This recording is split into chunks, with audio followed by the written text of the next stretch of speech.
Why do the people you help often end up betraying you? Why does the person you supported, defended, helped financially or emotionally sometimes become the one who criticizes you, envies you, or abandons you? If this has ever happened to you, you're not naive. You've just discovered a truth that Friedrich Nietzsche understood more than a century ago.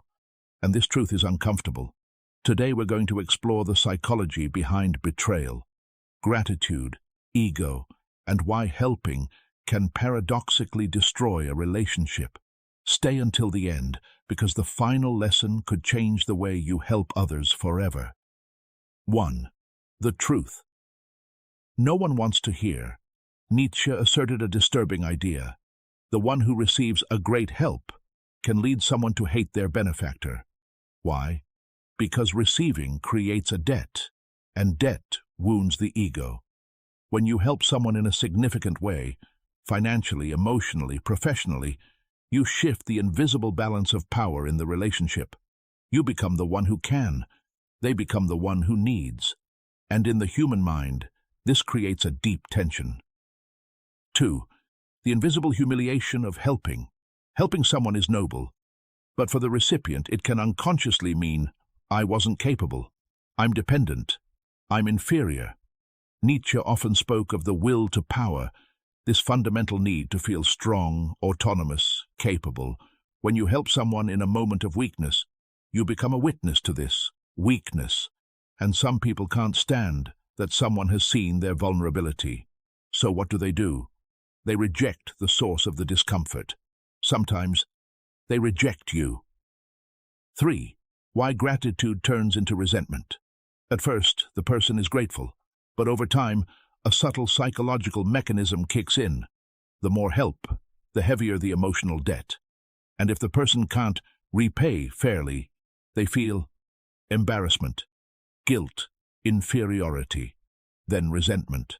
This resentment looks for someone to blame, and the easiest one is you. 4. The power imbalance. In every relationship, there's an invisible balance. When you constantly give, time, money, energy, something. Opportunities, you put yourself on a pedestal, and the other person steps down, even if it wasn't your intention. But nobody likes feeling inferior. Some people would rather destroy the relationship than accept a subordinate position. It's brutal, but it's human. 5. Silent jealousy. Sometimes your help highlights something even more dangerous. The difference in status. If you are more stable, more disciplined, more successful, your help becomes a mirror, and not everyone can stand that reflection. Instead of rising above, some people prefer to put others down. Instead of thanking, they belittle. Instead of admiring, they criticize. Nietzsche wrote that the weak man transforms his powerlessness into morality. He calls this the resentment. 6. Why you are not the problem. If someone betrayed you after you helped them, it doesn't mean you did anything wrong. It simply means that the human ego is fragile, independence is vital, and emotional debt is heavy. Most betrayals don't stem from malice. They stem from inner discomfort. 7. Nietzsche's most important lesson. So, should we stop helping? No, but we must help differently. Here is the implicit rule Nietzsche teaches us. Help without creating dependency. Help in a way that makes the other person stronger, not more indebted. Instead of solving their problems for them, getting them involved, the solution. Instead of giving without limits, set clear boundaries. Instead of saving, encourage autonomy. Because true power isn't about saving someone. It's about enabling them to no longer need saving. 8. How to avoid being betrayed after helping. Here are 5 practical principles. 1. Never help to be liked. 2. Never expect eternal gratitude. 3. Never remind others of what you've done. 4. Only help if you're prepared to receive nothing in return. 5. Don't give to the point of unbalancing the relationship. Emotional maturity.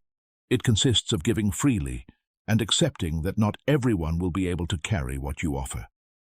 9. The final truth. Strong people appreciate help. Weak people experience it as a threat. This isn't a hard and fast rule, but it's a common pattern, and understanding this will save you a lot of pain.